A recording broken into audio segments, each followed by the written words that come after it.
Sa kulungan na bagsak ng isang lalaki matapos magpaputok ng baril sa Tondo, Maynila.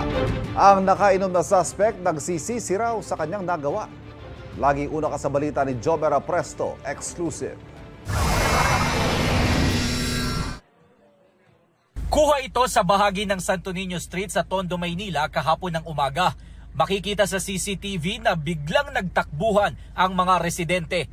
Isang lalaki pala ang 2 beses daw nagpaputok ng baril.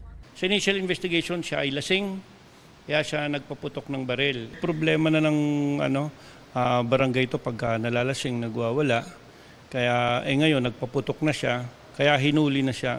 Nakuha sa sospek ang isang hindi lisensyadong baril.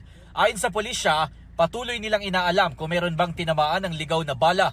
Sa ngayon ay hawak na ng Moriones Police Station ang sospek na nagsisisi daw sa kanyang nagawa. Sobra po sa anak, sir. Nagsisi ako na rin po. Napag-alaman na dati nang nakulong ang lalaki dahil sa illegal na droga. Maharap siya sa reklamong paglabag sa Comprehensive Law on Firearms and Ammunition at Alarm and Scandal. Ito ang unang balita, Jomer Apresto para sa GMA Integrated News.